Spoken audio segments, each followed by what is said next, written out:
Section 1. You will hear a survey company representative ringing a person to obtain some information.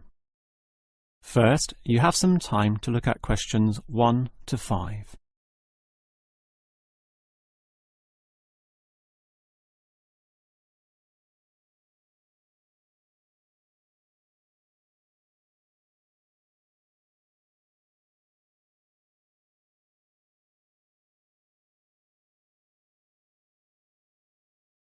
You will see that there is an example that has been done for you. On this occasion only, the conversation relating to this will be played first. Hello? Hello? Who is this? Hello, I'm a representative of the Tally-Ho Survey Company, and I'd like to ask you a few questions regarding exercise. Ah, that's an interesting subject. The representative will ask questions about exercise, so exercise has been written in the space. Now we shall begin. You should answer the questions as you listen, because you will not hear the recording a second time. Now listen carefully and answer questions 1 to 5. Hello? Hello? Who is this? Hello, I'm a representative of the Tally-Ho Survey Company, and I'd like to ask you a few questions regarding exercise. Ah, that's an interesting subject. Yes, we think so too.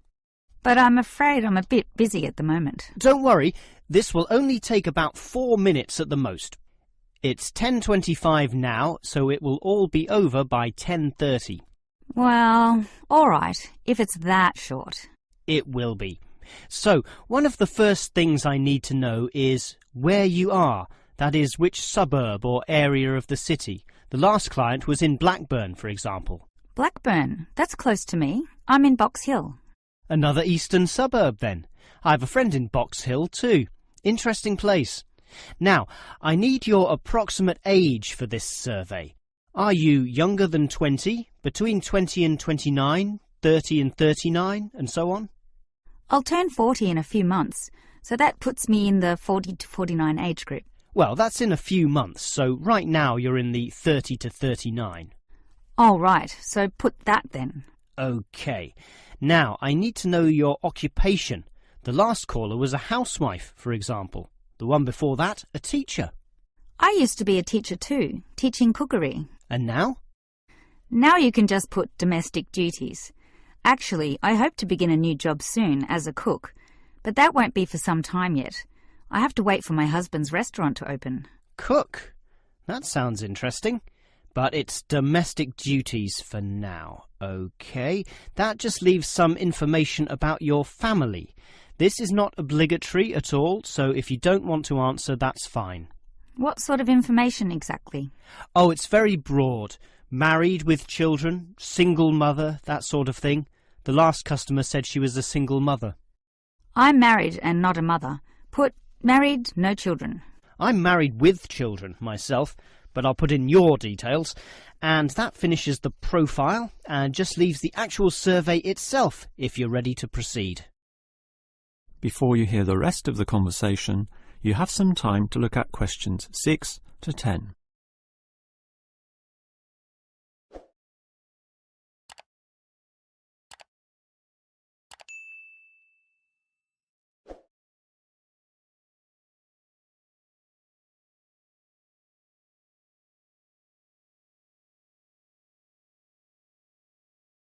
Now listen and answer questions 6 to 10. All right, let's begin the survey now about your exercise habits. I'm afraid I don't exercise much at all. Well, the main question is in what form you take your exercise, however little that may be. For example, in just cleaning. Do you clean the house? My husband does the cleaning, actually, but I walk to the supermarket and shops very often, up to 4 times a week. I'll put that then, unless there's something else. Nothing else, really. But I diet. I'm very strict about what I eat. Oh, and I do yoga, although that's not very energetic. More a form of relaxation and to tighten my muscles. They're both important, of course. But what about sport? Do you undertake any sporting activities? This could be very infrequent. In the past, for example. My husband plays basketball at the local school and I sometimes watch. When he was younger, he was in a basketball team, but I never participated. Have you done anything at all? I used to hike in a nearby national park. Well, that's a definite physical activity, so I'll put that, but not basketball. All right, that just leaves future exercise intentions. Do you plan or expect to do, at some stage, any form of exercise? I once dreamt of doing modern dance, but that's never going to happen. Realistically, I'm thinking about going swimming at the local aquatic centre. Although my husband thinks we should just jog. I can't see myself doing that though. Too tiring. I can understand. I used to jog too, and it really makes you sweat. I'd say swimming's a much better option. But I'll be starting this job as a cook in my husband's restaurant. I imagine I'll be very tired doing all those late shifts. But if I have any energy left over, I might go to the aquatic centre to release some stress. All right, well, that's the end of the survey. Thank you very much for your time. That is the end of section 1. You now have half a minute to check your answers.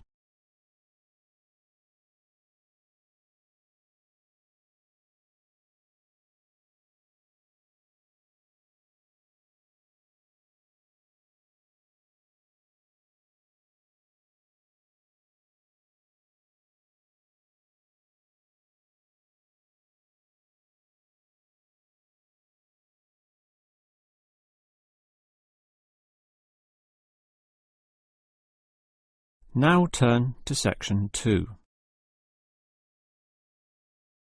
Section 2. You will hear the director of a Language Centre library explaining about its facilities to some new students. First, you have some time to look at questions 11 to 16.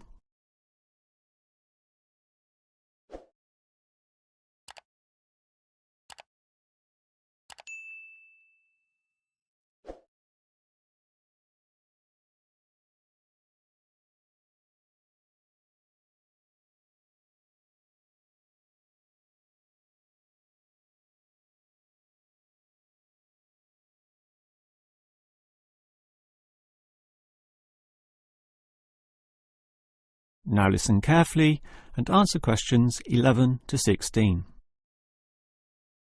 Welcome to the library, or the ILC, which means Independent Learning Centre, and let me explain about some of its facilities. We're standing here at the entry gates next to the borrowing desk. That's where you check out any books, but you are also advised to study in the library here, since most of our material cannot be borrowed.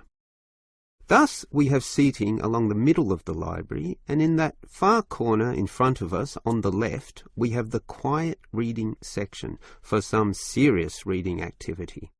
We used to have the computers there, but then realised that that corner was very quiet and thus better suited for the purpose it now has. The computers were instead shifted to a more central location, right beside us here on the left.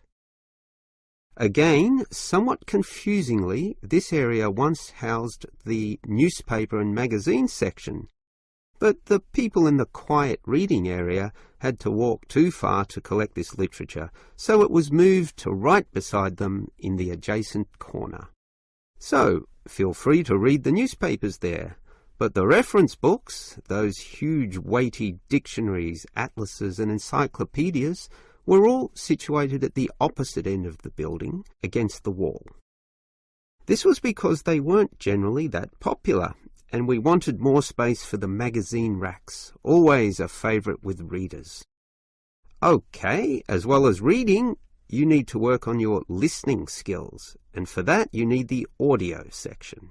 Again, such an activity needs a quiet area, so we put this in the last remaining corner up there on your right. As you can see, there are CD players and headphones, so just borrow the listening packs, sit down there and listen away. Right, that just leaves the main library. In other libraries, that's often right beside the newspaper and magazine section, allowing freedom to choose from all genres of literature, but here we've got them further apart. For the main library, just follow your nose past the central seating there, and it's there among all that shelving, upon which you'll find an abundance of interesting books and listening packs to use. Before you hear the rest of the talk, you have some time to look at questions 17 to 20.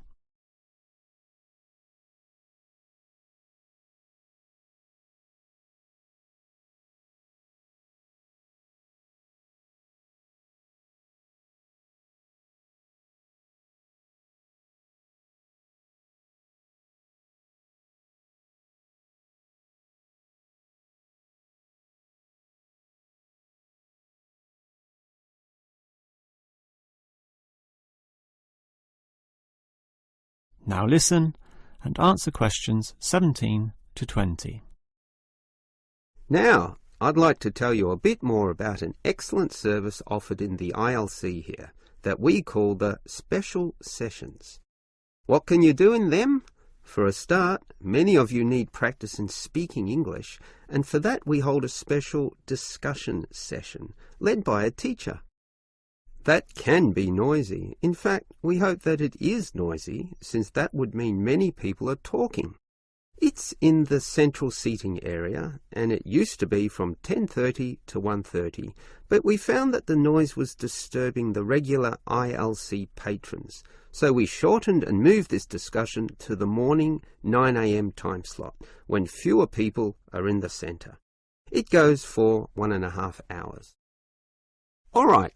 What about writing skills? Well, we can help you there with another teacher. Now, writing is a fairly quiet activity, so that teacher stations him or herself in the quiet reading area from 1:30 until 3. The 10:30 to midday time slot cannot have a teacher for such writing skills, as they are all teaching in the morning. For this reason, of course, there cannot be an on-call teacher in the morning either. Although many people would like one, particularly the 10:30 to noon crowd, having just finished their early morning class. These students all have to wait until midday onwards, when, for 3 hours, a teacher will be stationed in the audio section, ready to deal with all those questions. Until recently, we had another teacher doing the 3 p.m. to 6 p.m. time slot in the central seating. But all the noise interfered with the late users of the ILC, so we had to cancel that. Also noisy can be the language exchange, where local students who want to learn your language will help you practice English.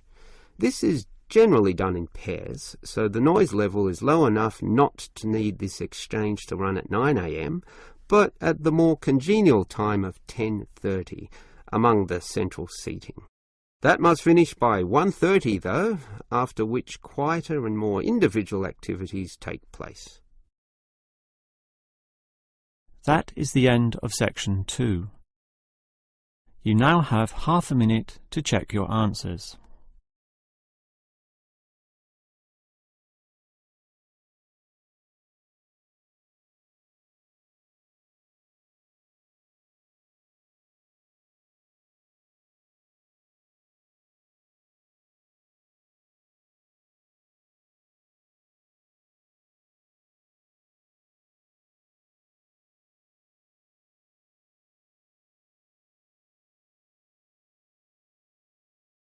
Now turn to section 3. Section 3. You will hear two students, Dylan and Emily, discussing the techniques they use when listening to lectures.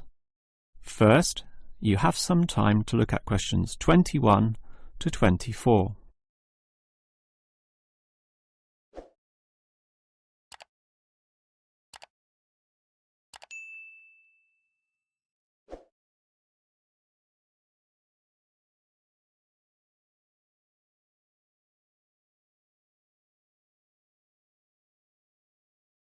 Now listen carefully and answer questions 21 to 24.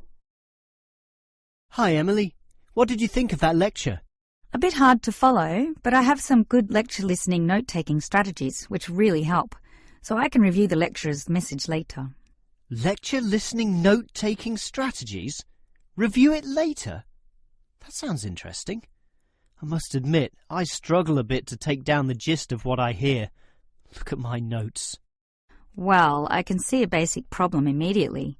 You're writing full words, such as century, when all you need is a C. And don't write increase, just draw an up arrow. And why write thousand when a TH will do? I see. Just use symbols. That's not a bad idea at all. It's the most basic strategy, allowing you to record information at a faster pace. These lecturers can talk faster than others too, so you don't want to waste any time. But you need to be very familiar with your set of symbols. Why? Because you'll have to look at these notes days, weeks, or even months afterwards when you begin writing your essay. So you'll need to be able to interpret them at a later stage. I think I can do this, even by looking at your notes. Imed must mean immediately. But regarding the lecture as a whole, I knew the professor would be giving a set of specific recommendations and comparing two alternative approaches, so I formatted my page in advance, adding the features consistent with the nature of what I was going to hear. I think I need an example of what you mean. Well, look at my page. Before the lecture, I drew large headings saying recommendations. You should always draw these, and I drew a table saying approach 1 and approach 2.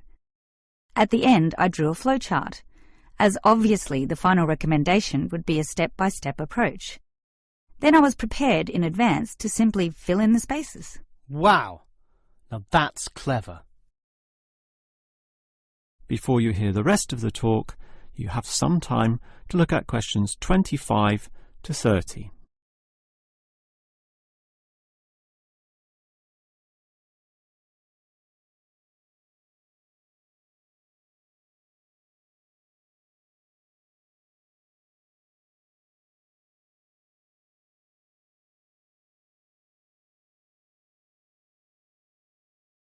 Now listen and answer questions 25 to 30.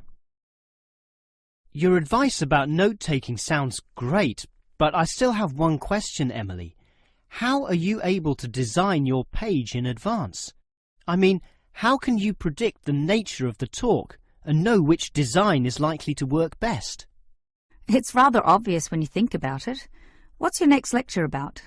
Legal studies. Well, that suggests to me that you'll need a flowchart, since the judicial system has a very logical do this first, do that second approach, which must be followed in that order. You know, all the processes that happen in the courtroom and the procedures that must take place to ensure complete legality. Sure, that's the way law is, very linear and orderly. But what about culture studies? That's just a mass of comparisons of different cultures. Which tells you that you'll need a table where, in tabular form, you can efficiently write down information. But often the lecture's not that simple. The professor throws in a really complex mix of ideas.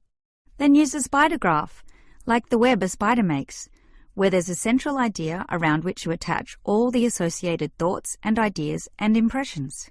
I see. I think I understand. And that would be very quick too, very efficient. I like that. But what about management theory? How would you approach that? The same as with culture studies. I'd use a network, which is basically the same as a spider graph, linking thoughts, although this time there are directions involved. It is this element that makes it different, the fact that the thoughts go one way and not the other. Okay, has directions. It sounds logical. And what about the other subjects, such as political science? There's no predictable order to that. Well, for that I'd just put my notes in a line, that is, in linear or straight line fashion, and these notes would use symbols, of course, to save time. Okay, that just leaves mass media. For that, I wouldn't have any special design at all. As you say, sometimes it's impossible to predict in what way lecturers will present their information, in which case the best you can do is pre-write headings, but not specific, just general, as in main 1, main 2, sub 1, 2 and 3, and so on. Okay. But always be prepared to adapt to the nature of the talk. using any one of the other methods if it becomes appropriate at the time. That is the end of section 3. You now have half a minute to check your answers.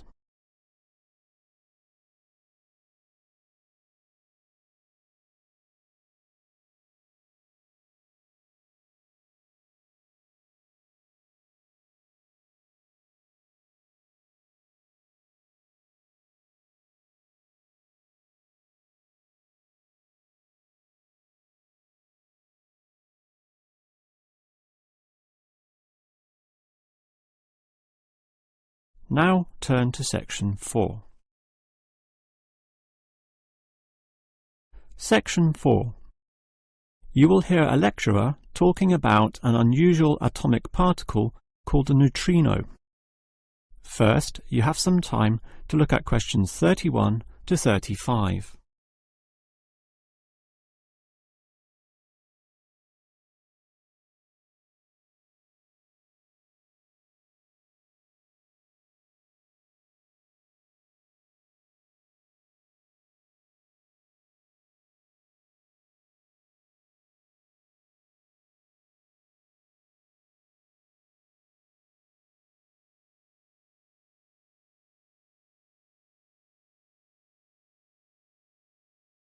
Now listen carefully and answer questions 31 to 35.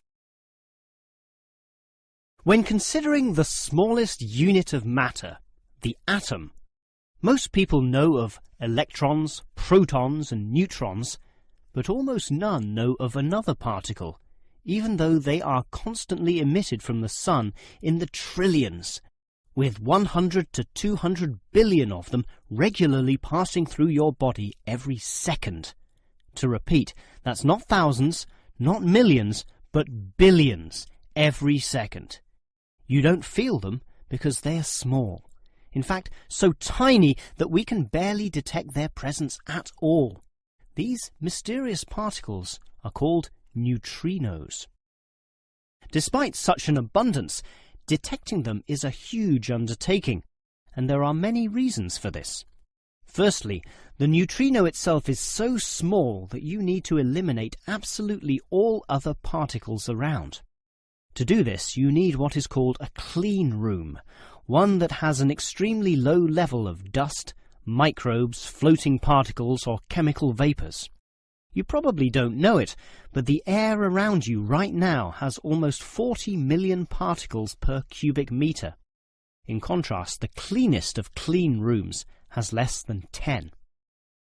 The second problem is that you also need an environment with absolutely no background radiation. At the surface of the Earth, such radiation is all around, from the sun and sky, and from TVs and communication devices. The only way to screen out all that is to go underground, and I mean deep underground. For example, the Sudbury Neutrino Observatory in Canada uses an old nickel mine, one of the deepest in the world, and puts the observatory in its lowest tunnel, more than 2 kilometers below the surface. At such depths, stray radiation is sufficiently screened out to allow neutrinos only to pass by. The final problem is that you need an elaborate detection system, and this apparatus is huge, and its installation in this deep underground cavity presents quite a headache. Holding such a weighty construction safe and secure requires complex engineering work, such as rock bolting and support structuring. This obviously requires great care and takes a lot of effort. Before you hear the rest of the lecture, you have some time to look at questions 36 to 40.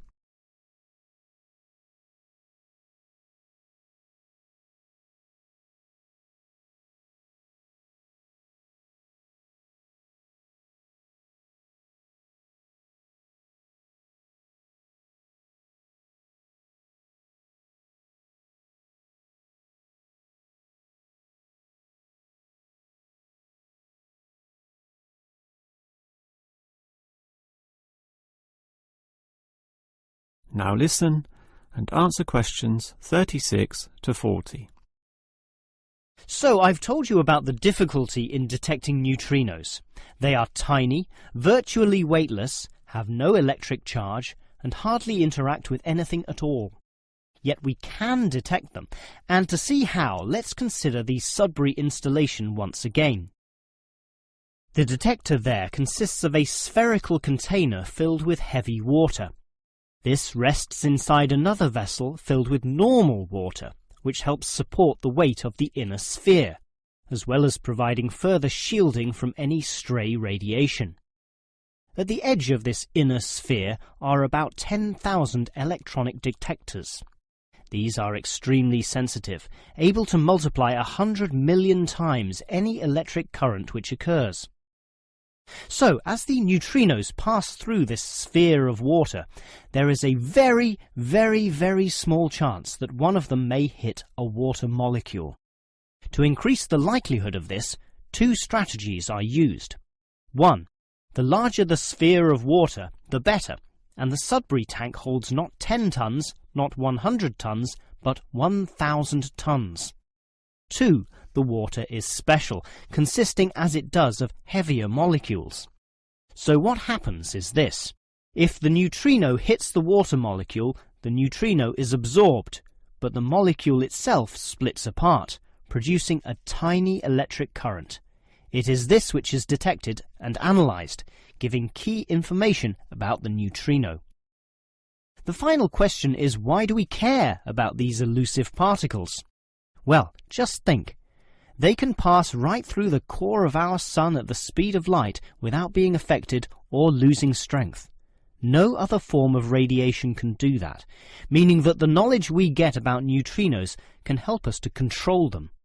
With this ability, we can probe the centre of our Earth, the inner layers of our sun, and the outer limits of our solar system. And that makes it all worth the effort. That is the end of section 4. You now have half a minute to check your answers.